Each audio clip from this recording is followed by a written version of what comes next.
Welcome back to my channel জেকেস world. আমার channel জেকেস ওয়ার্ল্ডে তোমাদের সকলকে আরেকবার ওয়েলকাম।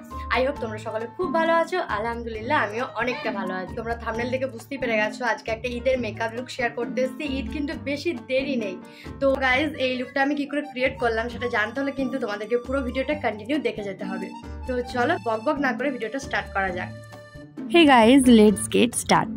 অ্যাট ফার্স্ট আমার বেবির যে ওয়াইপসটা আছে, ওয়েট ওয়াইপস, সেইটার সাহায্যে আমি পুরো মুখটাকে ভালো করে মুছে নেব। যদিও আমার স্কিন অনেকটাই পরিষ্কার আছে, মানে ক্লিনজিং করা আছে, তবুও এখন প্রচণ্ড গরম আর অনেকটা পরিমাণ ঘাম হচ্ছে, সেজন্য আর কি মুখটাকে ভালো করে পরিষ্কার করে নিতে হবে। এখানে তোমাদেরকে দেখাচ্ছিলাম আমার নাকের নিচে একটা ছোট্ট পিম্পল, আর আইব্রোগুলো কত ঘন হয়ে বেরিয়ে গেছে, তার উপর আপার লিপের লোমগুলোও, যেটা আমার কাছে একটা বিরক্তির কারণ। চলো তারপর যাওয়া যাক নেক্সট স্টেপে। এখন আমি ইউজ করে নিচ্ছি একটা টোনার। এটা হচ্ছে ডাবার গোলাবারি টোনার। তোমাদের কাছে যে টোনার আছে সেটা ইউজ করতে পারো, আর যদি টোনার না থাকে হাতে অল্প পরিমাণ জল নিয়ে মুখটাকে একটু ওয়েট করে নেবে। দেন দেখো এখানে আমি ময়েশ্চারাইজার হিসেবে এখানে নিভিয়া সফট ময়েশ্চারাইজারটি ইউজ করছি। যদিও আমি এখন আছি বাবার বাড়িতে, এখানে নিভিয়া ছাড়া আর কিছু পেলাম না, সেজন্য ওটাই একটু অল্প পরিমাণ লাগিয়ে নিলাম। যেহেতু অনেকটা গরম পড়েছে তাই ময়েশ্চারাইজার খুব বেশি পরিমাণ অ্যাপ্লাই না করাটাই ভালো। তারপরের স্টেপে যাওয়া যাক। এখানে আমি একটা লিপ লাইনার দিয়েছি, যেটার সাহায্যে আমি কালার কারেক্টারের কাজ করছি। আমার যেহেতু স্কিনে কোনো রকম পিম্পলস হয় না, সেজন্য কোনো কালার কারেক্টার আমার কেনা নেই। বাট গাইজ, এখন আমার ডার্ক সার্কেল দেখা দিচ্ছে, আবার নাকের নিচে পিম্পল দেখা দিয়েছে, এরপর আরও কত কি না হবে। যাই হোক, আপাতত দুধের স্বাদ ঘোলেই মেটানো হোক। কালার কারেক্টারের বদলে লিপ লাইনার ইউজ করা হলো। তারপর দেখো এখানে আমি NYB এর একটা ফাউন্ডেশন অ্যাপ্লাই করে নিচ্ছি। ফাউন্ডেশন ইউজ করার একটা ট্রিক তোমাদেরকে জানিয়ে রাখি, কখনো একবার ফাউন্ডেশন ইউজ করার পর তার উপরে লেয়ার দেবে না। কখন দেবে? যখন তুমি স্কিনটাকে পুরোপুরি প্রিপেয়ার করবে তার জন্য, তখন। যেমন ধরো মেকআপ করার আগে একবার বরফটাকে মুখে ঘষে নিলে অথবা প্রাইমার মাস্ট ইউজ করলে, তখনই তুমি ফাউন্ডেশনের ডবল কোট ইউজ করবে, নতুবা করবে না, না হলে তোমার স্কিনটা অনেকটা প্যাচ প্যাচে হয়ে যাবে। এটা গাইজ আমি অনেকবার ফলো করেছি, তাই তোমাদের সাথে শেয়ার করলাম। আর তোমাদেরকে তো বলতেই ভুলে গেছি, আমি যে ব্লেন্ডারটা ইউজ করছি সেটা কিন্তু আমি ভিজিয়ে নিয়েছি। ব্লেন্ডারটাকে ভিজিয়ে নিলে স্কিনের সাথে ফাউন্ডেশনটাকে খুব সুন্দর সেট করে দেয়। এটা আমি পার্সোনালি অনেকটাই লক্ষ্য করেছি, তোমরা একবার ট্রাই করে দেখো। আর এখন তোমাদের সাথে গল্প করতে করতে আমার ফাউন্ডেশনটা মুখে ব্লেন্ড করা পুরোপুরিভাবে কমপ্লিট। দেখো একটা সুন্দর গ্লো চলে এসছে মুখের মধ্যে।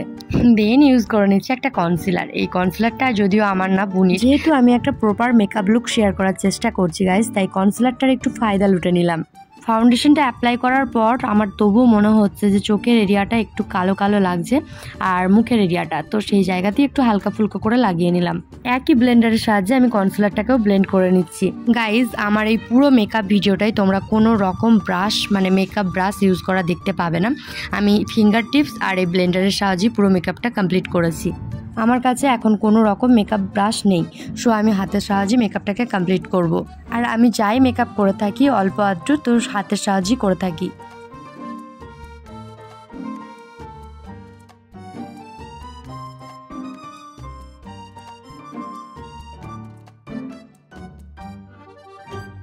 এরপর সব থেকে প্রিয় পার্ট, যেটা হচ্ছে ব্লাশ লাগানো। আমার যে ব্লাশ লাগাতে এত ভালো লাগে গাইজ, তোমাদেরকে কি বলবো।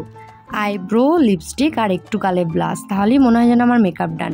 তবুও একটা প্রপার মেকআপ করতে যা যা লাগে সেগুলোকে করতে হয়, না হলে আবার প্রপার মেকআপ লুক হয়ে ওঠে না। নো মেকআপ মেকআপ লুক হয়।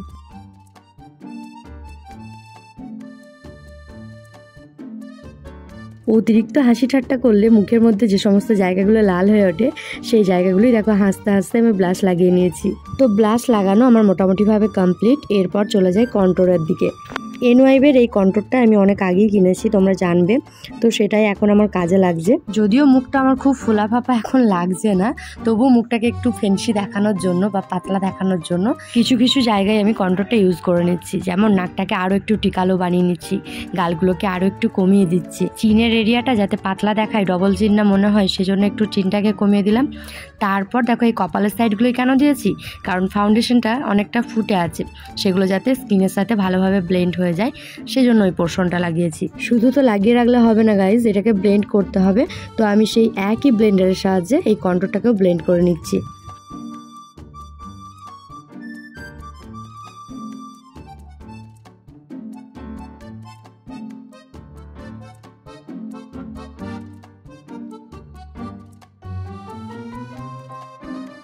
ফাউন্ডেশন, কন্ট্যুর, ব্লাশ এই সমস্ত কিছু শেড করার জন্য এখন আমি ল্যাকমি রোজ পাউডারটা ইউজ করছি। এটা লুজ পাউডার, ঠিক আছে? যখন অ্যাপ্লাই করবে ডিরেক্ট অ্যাপ্লাই করবে না, একটু ঝেড়ে নেবে হাতের সাহায্যে, তারপর মুখে সেট করে নেবে।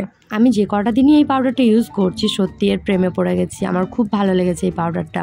পাউডার দিয়ে সমস্ত কিছু শেড করে নেওয়ার পর আমি চলে এলাম চোখের পোর্শনে। আইশ্যাডো ইউজ করার পালা। প্রথমেই বলে রাখি আমি কিন্তু কোনো কালারের নাম জানি না সেরকম ভাবে। তো এখানে আমি একটা সুইস বিউটির ছোট্ট আইশ্যাডো প্যালেট ইউজ করছি, যেখান থেকে আমি একটা ডার্ক ব্রাউন শেড নিয়ে নিয়েছি। সেটাকে দেখো ফিঙ্গার টিপসের সাহায্যে ভালো করে ব্লেন্ড করে নিচ্ছি। ওই সেম শেডটা এই চোখেও লাগিয়ে নেব। ভালো করে ব্লেন্ড করে নেওয়ার পর দেখো আমি ওই প্যালেটটা থেকেই তার থেকে একটু লাইট শেড ইউজ করে নেব।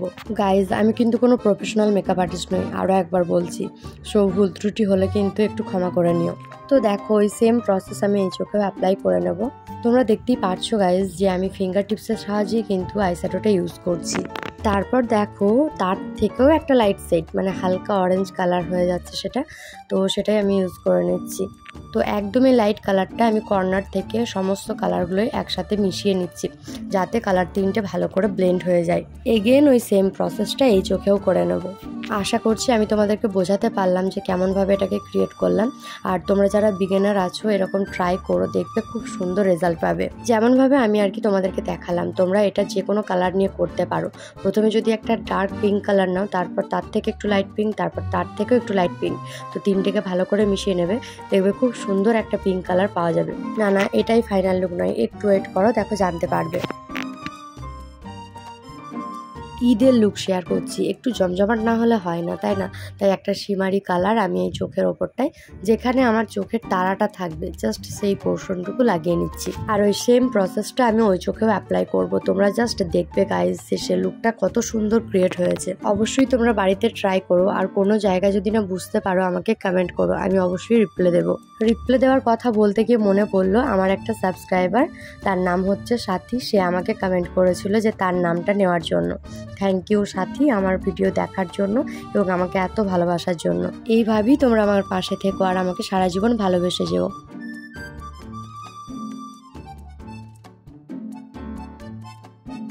এরপর আইব্রোটা ড্র করার পালা। এখানে দেখো একটা ব্রাউন কালারের আইব্রো পেন্সিল নিয়েছি। তোমাদেরকে বলেছিলাম না যে এরপর আমি যখন আইব্রো পেন্সিল কিনবো তখন ব্রাউন কালার কিনবো। আমার একটা ফ্রেন্ড আমাকে জানিয়েছিলে যে আইব্রো প্যালেট থেকে ব্রাউন কালার নিয়ে আইব্রোটা ফিল করতে, বাট আমি আইব্রো প্যালেট ইউজ করি না আর আইব্রো পেন্সিল ইউজ করি। তো ব্ল্যাক কালার আগে ইউজ করতাম, এখন করছি ব্রাউন কালারটা। আর ব্ল্যাকের থেকে ব্রাউন কালারের আইব্রো পেন্সিলটা ইউজ করার পর আমার আইব্রোটা বেশি ন্যাচারাল লাগে। আমার না দুটো আইব্রো দুরকম, মানে সব কিছুতে একটু খুঁত আছে, লিপটা একটু সরু, আইব্রোটা একটু একটা উঁচু একটা নিচু, তো একটু ম্যানেজ করে নিও। আমি তো আমার লাইফের সাথে ম্যানেজ করে নিয়েছি, তোমরা ভিডিও দেখতে দেখতে একটু কষ্ট করে নয় করে নিও। পেন লাইনারের সাহায্যে অফ ক্যামেরায় আমি লাইনারটা পরে এলাম। লাইনারটা খুব বেশি মোটাও করিনি, আবার খুব বড় উইংও করিনি। অল্পতে মন ভরছে না, মনে হচ্ছে যেন পাউডারটা ব্লাশটাকে সব খেয়ে নিয়েছে, তাই ব্লাশটা আবার নতুন করে একটু লাগিয়ে নিলাম। মাঝে মধ্যে এরকম হয় জানো তো, কোনো একটা লিপস্টিক পরেছি সেটা ভালো লাগছে না, আবার মুছে অন্য লিপস্টিক পরা, বা এই ব্লাশ দেওয়ার পর মন ভরছে না, আবার তার উপরে একটু লাগানো, অল্পতে স্বাদ মিটছে না আর কি। তো যাই হোক, দেখো আমার ব্লাশটা অ্যাপ্লাই করার ডান। এরপর আমি এই আইশ্যাডো প্যালেট থেকেই একটা হাইলাইটার কালার ইউজ করে নেব। এই যে শেডটা তোমাদেরকে দেখাচ্ছি একটু সাদা টাইপের গ্লিটারি, তো সেটাকে ইউজ করে নিচ্ছি। কোন কোন জায়গাটা ইউজ করছি দেখো, নাকের এই পোর্শনটা, একদম নিচের টিকালো পোর্শনটা। অনেকটা পরিমাণ হাইলাইটার ইউজ করতে হবে তেমন নয়, কিন্তু কিছু কিছু জায়গা বেছে সেই জায়গায় অল্প করে হাইলাইটার লাগালেই পুরো মুখটাই চকচক করে। তো সেরকমই আমি একদমই অল্প পরিমাণ নিয়ে কিছু কিছু জায়গায় হাইলাইট করে নিচ্ছি। তোমাদের সাথে আমার একটা সিক্রেট শেয়ার করি তাহলে। ছোট থেকে আয়নার সামনে বসে এই সমস্ত ঢং আমি অনেক করেছি। অকারণে সাজগোজ করা, অকারণে নতুন জামা কাপড় পরা। আসলে ছেলেবেলায় সেরকম বাইরে বেরোতাম না, স্কুল, কোচিং, তারপর মায়ের কাছে পড়া, এই সমস্ত করেই টাইমটা কেটে যেত। যেটুকু টাইম পেতাম বাড়ির মধ্যে সেখানে এগুলোই হতো আর কি। তারপর আমি না আগেতে খুব সুন্দর মেহেন্দি ডিজাইন করতে পারতাম, শুধু মেহেন্দির না, ছবি আঁকা, সুন্দর সুন্দর ডিজাইন করা। এখন তো অনেক চর্চার অভাবে নষ্ট হয়ে গেছে। আমাকে না ছোটোবেলায় অনেকে বলতো যে তোর এই সাজগোজের দিকে অনেক প্রতিভা আছে, তুই কিন্তু এইদিকে কেরিয়ার করতে পারিস, তুই তুই ভালো একটা পার্লার খুলবি, অনেক মানুষকে সাজাবি, দেখবি সবাই তোর খুব প্রশংসা করবে। পড়াশোনা করতে করতে নিজের কেরিয়ারের কথা ভাববো কি, সেই সময় অকালপক্ষ হয়ে আমি বিয়ের পিঁড়িতে বসে পড়েছি। এটা আমার ফল্ট ছিল, বাট আজকে আমি যা কিছু পেয়েছি এখনো পর্যন্ত তার জন্য অনেক শুকরিয়া আল্লাহকে। দেখো, এমন তো নয় যে সময় আমাদের হাতে, যে সময়টাকে আবার ফিরিয়ে এনে আমি আমার কেরিয়ার করার কাজে আবার লেগে পড়বো। তো আমাকে আমার আল্লাহ যে ফুটফুটে পরিটাকে দিয়েছে, তার সকল স্বপ্নগুলো পূরণ করাই এখন আমার একমাত্র লক্ষ্য। তার জন্য শুধু তোমাদের অনেক দোয়া দরকার আর বুক ভরা ভালোবাসা। যাই হোক, গল্পটাকে আমি একটু বাড়িয়ে ফেলছি। তারপর দেখো, এখানে আইব্রো যে পেন্সিলটা আমি ইউজ করেছিলাম ব্রাউন কালারের, সেটাকে একটু ছুলে নিলাম। সেটাকে আমি চোখের লোয়ার লাইনে লাগিয়ে নিচ্ছি। কারণটা হলো আমি এখানে ব্ল্যাক কাজল ইউজ করব না, কারণ লুকটা খুব হেভি লাগবে। তাই এখানে আইব্রো পেন্সিলটাই আমি ইউজ করছি। আর দেখো, ইউজ করার পর আমি এটাকে ভালো করে স্মাজ করে নিচ্ছি। কত সুন্দর দেখতে লাগছে দেখো চোখ দুটোকে। মেকআপটা মোটামুটি অনেকটাই শেষের দিকে। আর এখন তোমাদেরকে আমি দেখাচ্ছি আই ল্যাশ পরার আগের মুহূর্তটা। আবারও বলছি যে এটা ঈদের মেকআপ, সো একটু জমজমাট না হলে হয়। তো এখানে আমি একটা নতুন আইল্যাশ কিনেছিলাম, সেটাই ইউজ করছি। বাট ওটা আমার পুরো চোখটাকে ঢেকে দিচ্ছিল, জানো তো গাইস। পরার পর আমি তাকাতেই পারছিলাম না। যদিও ভিডিওতে দেখে কিছু মনে হচ্ছিল না, কিন্তু আমি পরে ভালোই আনকমফোর্টেবল ফিল করছিলাম। তবু ভিডিওটা করা আছে যখন, চলো তোমাদের সাথে শেয়ার করা যাক।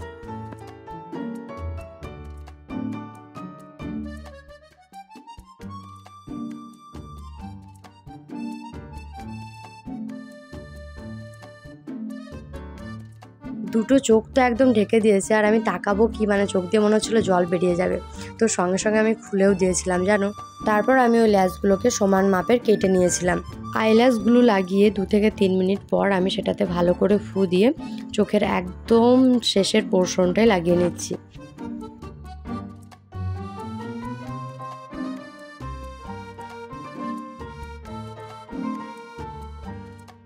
এতে করে কি হবে, লুকটা কতটা ন্যাচারাল লাগবে তোমরা শেষেই বুঝতে পারবে।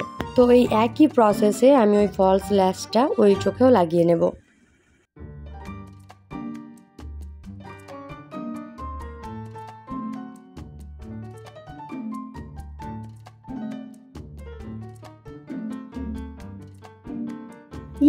আইল্যাশ পরা ডান। কেমন লাগছে বলো তো। দেন দেখো, ফলস ল্যাশগুলোকে রিয়েল ল্যাশের সাথে ম্যাচ করানোর জন্য এখানে মাস্কারা দিয়ে সেট করে নিচ্ছি। এই মাস্কারাটা ছিল সুইস বিউটির মাস্কারা, যেটা মোটামুটি ভালোই। দেখো গাইজ, তোমাদের কাছে যদি ফলস আইল্যাশ না থাকে, তাহলে মাস্কারাটা সিঙ্গেল কোট দেওয়ার পর একবার ড্রাই হয়ে যাওয়ার পর আবার একবার মানে ডবল কোট ইউজ করবে। তাহলে কি হয়, আইল্যাশগুলো অনেকটা ঘন আর মোটা দেখতে লাগে।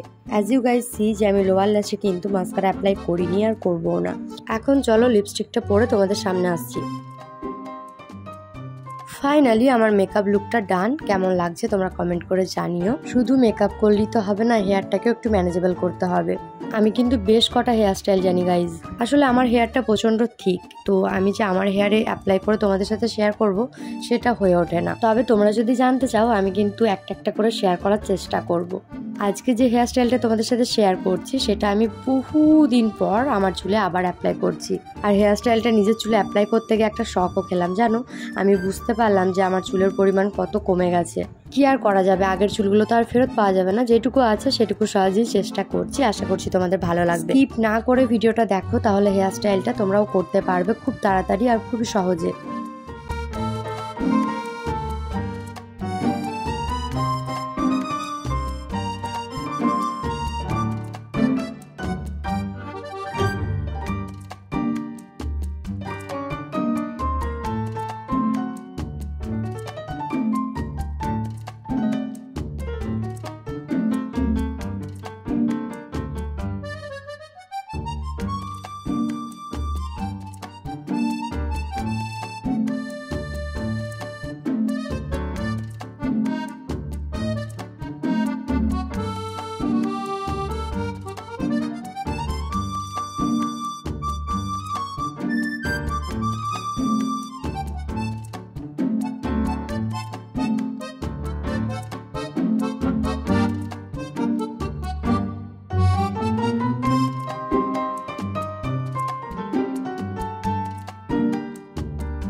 ফাইনালি আমার হেয়ার করা ডান। এটাই হেয়ার স্টাইলটা, কেমন হয়েছে তোমরা কমেন্টে জানিও। আর মেকআপের সর্বশেষ স্টেপ যেটা, সেটা হচ্ছে মেকআপ ফিক্সার।